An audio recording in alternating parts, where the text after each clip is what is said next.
Kemudian yang kedua, masih yang bersifat umum. Nah, ini agak teoritis ya. Jadi Bapak Ibu yang para praktisi yang juga akademisi nanti mohon diberikan masukan. Ya.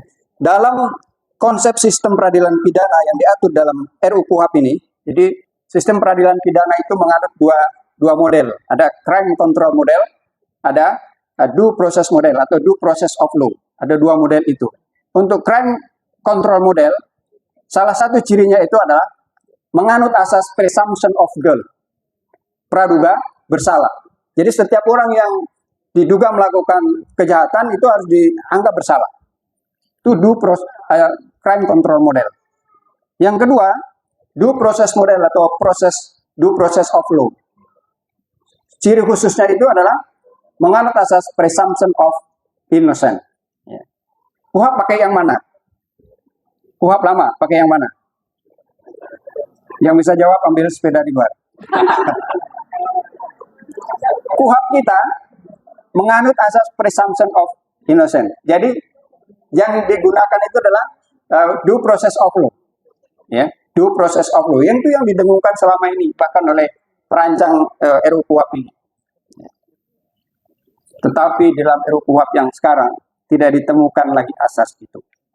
Tidak ada asas-asasan. Apalagi asas presumption of innocent. Jangan lupa Bapak Ibu sekalian, hari ini selain KUHP menganut asas presumption of innocent, ada undang-undang lain yang menganut asas presumption of guilt. Undang-undang tindak pidana korupsi. Seorang ya dianggap bersalah melakukan korupsi sepanjang dia tidak bisa membuktikan sebaliknya. Itu asas presumption of guilt.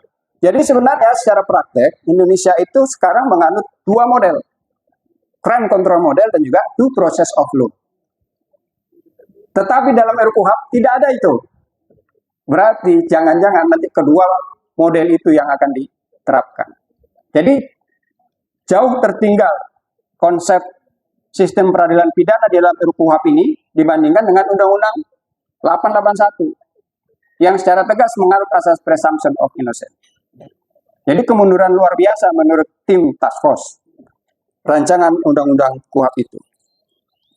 Berikutnya, masalah substantif yang kedua adalah, ini istilah aneh lagi ini, rekodifikasi versus dekodifikasi. Ya. Kita tahu bahwa nanti 2026 akan berlaku KUHP baru 1/2023. Itu merupakan rekodifikasi hukum pidana dari KUHP lama. Jadi dibukukan lagi, makanya disebut rekodifikasi hukum pidana Indonesia untuk nanti 2026. Nah, hukum acara pidana yang akan dilahirkan ini tentu diharapkan akan menjadi penyanding hukum pidana material, karena ini adalah hukum acara pidana, menjadi penyanding. Dengan demikian dia juga mestinya harus bersifat rekodifikasi. Mengapa? Karena KUHP itu sebenarnya bernafaskan kodifikasi. Ya. Bernafaskan kodifikasi, walaupun tidak ada buku di sana kan. Dalam KUHP itu kan tidak ada buku 1, buku 2. Tapi semangatnya semangat kodifikasi. Ya ini mestinya RUU KUHP yang didorong sekarang itu diproyeksikan untuk melahirkan sebuah hukum acara pidana yang bersifat atau berbentuk kodifikasi hukum acara pidana. Mengapa? Mengapa KUHP itu disebut kodifikasi? Karena ada banyak undang-undang yang memuat hukum pidana material diadopsi di dalam Undang-Undang 1/2023. Ya, Undang-Undang tindak pidana korupsi, Undang-Undang terorisme, Undang-Undang narkotika, semuanya diadopsi dalam satu undang-undang yang disebut dengan KUHP. Sehingga semua undang-undang itu nanti kemudian akan dicabut, tidak berlaku lagi yang dipakai KUHP. Hari ini hukum acara pidana kita selain KUHP banyak undang-undang di luar KUHP yang memuat, yang mengatur hukum acara pidana. Terorisme mengatur berapa lama orang ditangkap, lebih dari 1 hari, ya kan? KUHP membolehkan penangkapan hanya 24 jam. Terorisme 7 atau 14 hari penangkapannya, belum lagi penahanan. Begitu juga narkotika dan segala macam. Jadi hari ini ada banyak undang-undang di luar KUHP yang mengatur hukum acara pidana. Tapi bagaimana nasibnya nanti ketika RUU KUHP ini disahkan? Masih berlaku. Jadi nanti kita akan berjumpa dengan tersangka yang ditahan untuk kasus tertentu, berbeda lama penahannya dengan kasus yang lain.